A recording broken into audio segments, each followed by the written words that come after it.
Cette phrase, vous l'avez tous prononcée dans votre vie, il s'agit bien sûr d'une des répliques cultes du film Forrest Gump, et aujourd'hui, je vous propose de revenir sur l'histoire du film.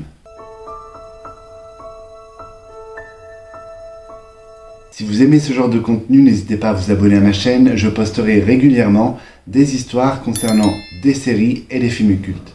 Forrest Gump, c'est l'histoire d'un simplet qui va, au travers de ses aventures, revivre l'histoire des États-Unis entre les années 50 et les années 80.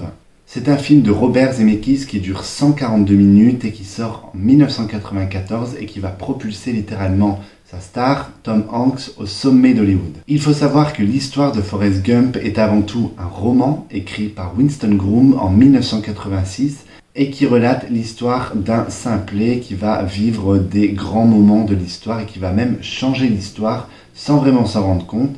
C'est l'histoire qui va être choisie pour en faire un film, mais il faut savoir que le film se concentre uniquement sur les 11 premiers chapitres. Si vous voulez avoir d'autres détails sur la vie de Forrest, il vous faudra lire le roman de Winston Groom. Le roman, qui aura un succès mitigé, va quand même intéresser les studios de cinéma et c'est Sherry Lansing qui va vouloir en faire un film. Sauf qu'elle va se rendre compte que les droits du roman sont déjà acquis par Warner. Et du coup, elle va user de ses connaissances et de ses contacts pour échanger l'histoire de Forrest Gump contre une autre histoire. Et elle va donner au studio Warner l'histoire du film Ultime Décision qui sortira 2 ans plus tard en 1996 et qui sera un échec au box-office. Une fois les droits acquis, Paramount va vouloir du coup mettre en marche le projet et il y a un nom qui va un peu s'imposer naturellement dans les bouches de tous ceux qui travaillent à Paramount puisqu'il s'agit du père de Retour vers le futur et de Roger Rabbit, Robert Zemeckis, qui a vraiment le vent en poupe dans ces années-là. Et ils vont du coup lui confier le scénario et du coup la réalisation de Forrest Gump. Le film va avoir un budget de 55 millions d'euros, donc ce qui n'est pas négligeable. Ils vont pouvoir faire appel à des acteurs confirmés et c'est du coup l'acteur Tom Hanks qui va avoir le rôle après que l'acteur Bill Murray et John Travolta aient refusé le rôle. Tom Hanks va accepter le rôle à condition que tous les faits qui seront relatés, donc les faits historiques que Forrest Gump va vivre, soient réels. Le film va se tourner en seulement 4 mois, ce qui est vraiment très court pour ce genre de film, sachant que c'est pas un film qui aura énormément d'effets spéciaux, mais qui va quand même nécessiter de la post-production, puisque si vous avez vu le film, vous savez qu'il y a des scènes de guerre, vous savez qu'il y a surtout des scènes d'incrustation, donc du coup du visage de Tom Hanks et du corps même de Tom Hanks dans plusieurs scènes, notamment des vidéos réelles, donc du président par exemple à la Maison Blanche ou ce genre de choses. Ce sont des vidéos réelles dans lesquelles Tom Hanks a été intégré et ça prend beaucoup de temps pour les studios, surtout à l'époque. Donc ça va être un peu short niveau timing, mais ils vont relever le défi puisque 4 mois après, le film va être terminé. Le succès va être immédiat et encore presque 20 ans plus tard, lui, presque 30 ans plus tard, Forrest Gump est toujours considéré comme un film culte et tous les acteurs ont fait carrière dans le cinéma. Ça a vraiment lancé la carrière de Tom Hanks, même si il était déjà confirmé, et on va faire le point sur sa carrière juste après. Mais voilà, en tout cas, je vous le disais en ouverture de vidéo, il y a des répliques cultes. La vie, c'est comme une boîte de chocolat. On ne sait jamais sur quoi on va tomber. Ce sont des répliques de films qu'on entend assez régulièrement, et notamment Cours Forrest Cours, ça je pense que tout le monde l'a déjà entendu, tout le monde l'a déjà dit. Dès que vous vous mettez à courir, il y a au moins quelqu'un qui va vous crier « Cours, Forrest, cours ». Je vous propose maintenant de passer au casting du film. Alors je ne vais pas m'attarder sur tous les intervenants du film, on va simplement se concentrer sur le casting principal. Et on va bien sûr commencer avec Tom Hanks. Alors Thomas Jeffrey Hanks est né le 9 juillet 1956 en Californie. Il va avoir une enfance assez classique, ça va être un enfant qui va être très timide, très réservé, puisque son père étant cuisinier mobile, en fait, il va changer beaucoup d'endroits. Du coup, Tom Hanks et ses frères et sœurs vont changer également de collège régulièrement, d'école et de collège. Du coup, ils vont avoir du mal à se faire des amis. Et Tom Hanks va être décrit donc comme un enfant très timide et très réservé. À l'âge de 10 ans, il va s'inscrire au cours de théâtre et son professeur va vraiment l'encourager dans cette voie. Il va même gagner un prix d'interprétation pour une de ses pièces de théâtre en 1974 à son école. Il va ensuite partir à l'université et là, il va continuer les cours de théâtre et il va même trouver un petit boulot dans un des hôtels Hilton. Il va vite se rendre compte que les études, c'est pas fait pour lui et qu'il va plutôt se concentrer sur sa carrière d'acteur. Il va commencer par des productions locales qui vont avoir pas mal de succès puisque tout le monde va saluer le jeu d'acteur de Tom Hanks. Il va commencer à recevoir des prix et en 1980, la chaîne ABC va le repérer puisqu'elle va lancer une série de sitcoms et elle va simplement mettre en lumière des jeunes talents dont Tom Hanks va faire partie. Il va jouer dans plusieurs sitcoms, notamment dans La Croisière s'amuse et il va également apparaître dans la série Happy Days. C'est d'ailleurs sur le plateau de Happy Days qu'il va rencontrer le réalisateur Ron Howard qui va lui faire passer une audition pour son prochain film, le film Splash. Ron Howard va tellement être impressionné par la prestation de Tom Hanks lors de son audition qu'il va simplement décider de lui donner le premier rôle. Sa prestation va être remarquée et il va enchaîner du coup les rôles, notamment dans le film Big, pour laquelle il va avoir une nomination aux Oscars, et il va ensuite enchaîner en 1993 avec le film Philadelphia, et là il va être au sommet puisqu'il va remporter son premier Oscar pour un rôle que tout le monde juge unanimement merveilleusement bien interprété. And the Oscar goes to Tom Hanks in Philadelphia.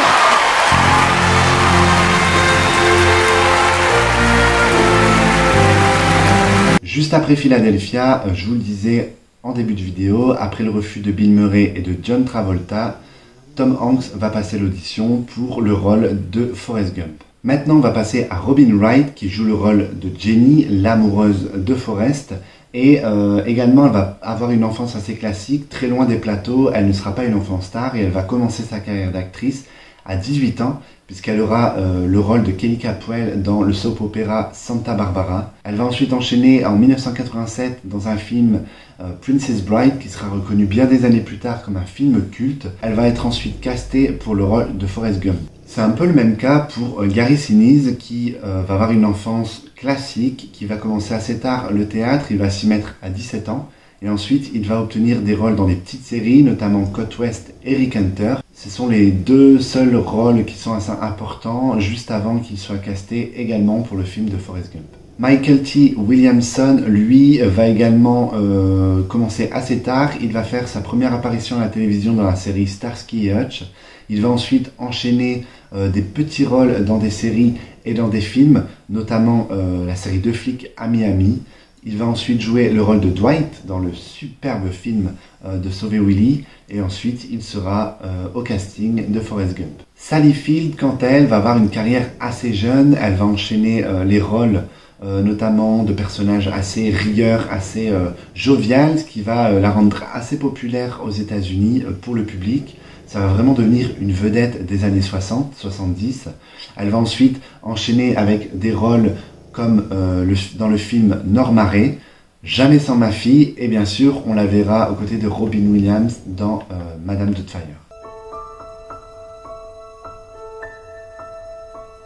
Le film, je vous le disais, va avoir un énorme succès pour un budget de 55 millions de dollars. Il va en rapporter 670 millions lors de sa sortie, donc c'est vraiment un immense succès. Le film va être diffusé dans le monde entier et Tom Hanks, assez intelligent pour avoir négocié dans son contrat une clause en fait de royalties, va également gagner énormément d'argent puisque pour chaque million que le film va remporter, il va également empocher une certaine somme.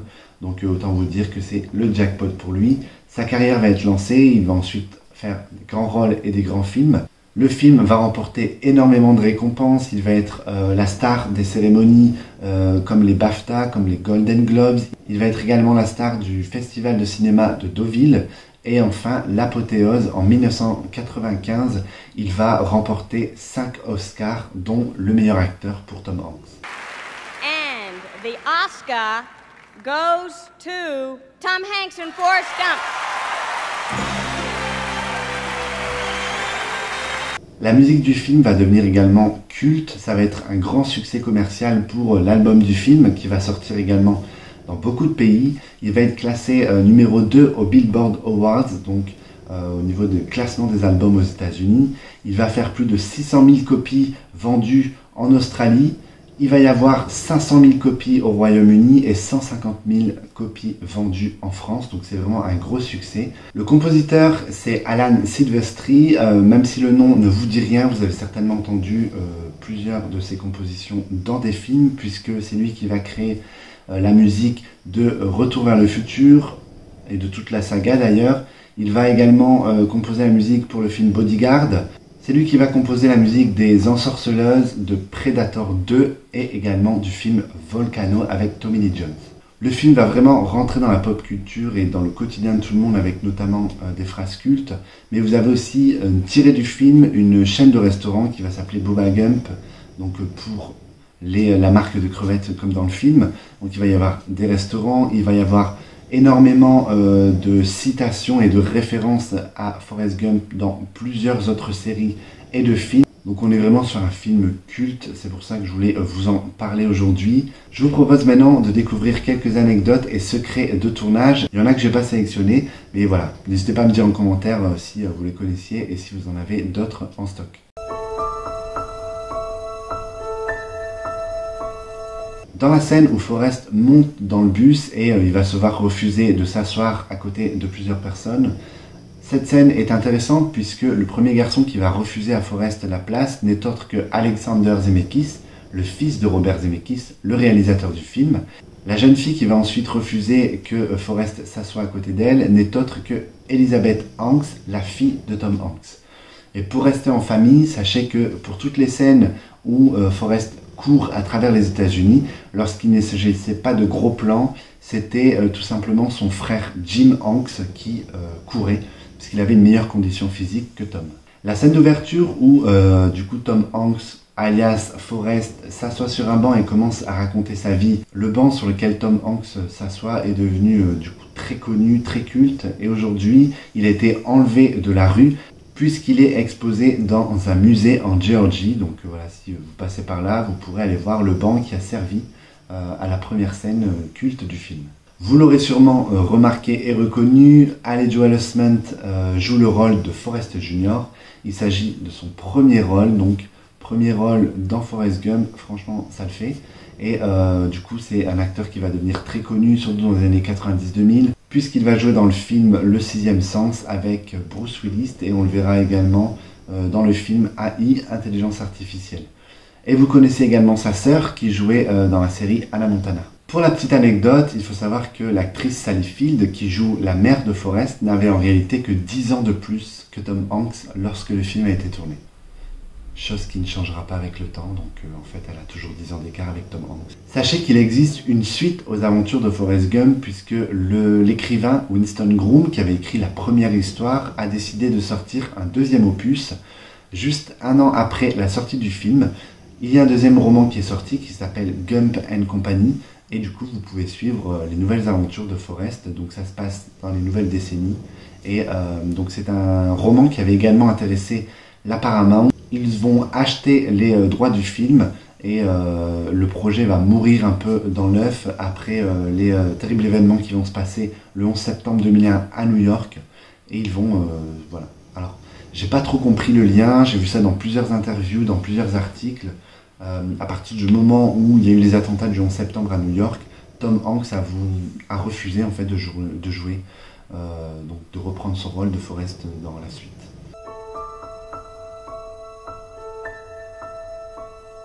Du côté des acteurs, après le succès de Forrest Gump, ils vont tous avoir de belles carrières, notamment Tom Hanks qui va faire la plus belle carrière, puisqu'aujourd'hui Tom Hanks est un des acteurs les plus connus, les plus bankable de Hollywood. Juste après Forrest Gump, donc du coup en 1995, il va interpréter le shérif Woody dans la saga Toy Story. Il va prêter sa voix en fait au film d'animation. No one's getting replaced. Hey, listen, no one's getting replaced. This is Andy we're talking. On le verra ensuite dans un film de Steven Spielberg, Il faut sauver le soldat Ryan, où il va interpréter le rôle du sergent John Miller. On va également le voir dans un magnifique film où il va retrouver une de ses co-stars de Forrest Gump. Il s'agit de La Ligne Verte. Ensuite, il va enchaîner avec énormément de films, notamment Seul au monde, Le Terminal. Il va ensuite également apparaître dans un deuxième film d'animation, Le Pôle Express, qui est un de mes films préférés et que je regarde tous les ans à Noël. Et ensuite, il va enchaîner avec des rôles comme Robert Langdon dans Le Da Vinci Code. Donc super film également si vous ne l'avez pas vu. On va le voir dans Cloud Atlas. Et récemment, il a prêté ses traits à Geppetto, le père de Pinocchio, dans le film éponyme de Disney. Donc du coup, le film en prise de vue réelle. Robin Wright, quant à elle, elle va faire également de beaux rôles à côté de grandes stars, notamment dans le film Incassable avec Bruce Willis. Elle va également avoir un rôle dans Millennium aux côtés de Daniel Craig. Et plus récemment, on va la voir dans la série House of Cards où elle va interpréter le rôle de Claire Underwood. Et elle va également jouer dans le film Zack Snyder Justice League. Gary Sinise, quant à lui, va retrouver pas mal les plateaux de cinéma, mais également surtout les plateaux des séries télé. Il va retrouver Tom Hanks dans La Ligne Verte en 1999. Et ensuite, il va faire une apparition dans Les Experts à Miami. On va lui proposer ensuite un des rôles principaux du casting pour la série Les Experts à Manhattan. Et donc c'est là qu'il va vraiment lancer sa carrière. Et on va également le voir dans plusieurs séries, notamment Esprit criminel. Et il fera une apparition dans la saison 4 de 13 Reasons Why sur Netflix. Michael T. Williamson, je pense que c'est l'acteur qui, après Forrest Gump, va apparaître dans le plus de séries et de films. Je regardais un peu sa filmographie, j'étais assez impressionné. Donc il va reprendre juste après Forrest Gump son rôle de Dwight dans Sauver Willy 2. Et ensuite je vous fais une petite liste voilà, de grosses séries qu'on connaît, mais il y en a pas mal. On va le voir dans Les Ailes de l'Enfer, dans La Mutante 2. On va le voir dans le film Ali aux côtés de Will Smith. On va le voir dans New York 911, Les Experts à Manhattan, avec sa co-star Gary Sinise. Et ensuite on le verra dans Destination Finale 4, The Good Wife, 24 heures chrono, Nashville, Hawaii 5-0, Esprit criminel, American Nightmare 3 et enfin la série L'Arme Fatale plus récemment. Sally Field qui, comme je vous l'ai dit, avait déjà une belle carrière avant de faire Forrest Gump, elle va continuer dans des films un petit peu plus indépendants, dans des films d'auteur, mais elle va quand même revenir sur le devant de la scène avec des films et des séries, notamment la série Urgence avec George Clooney.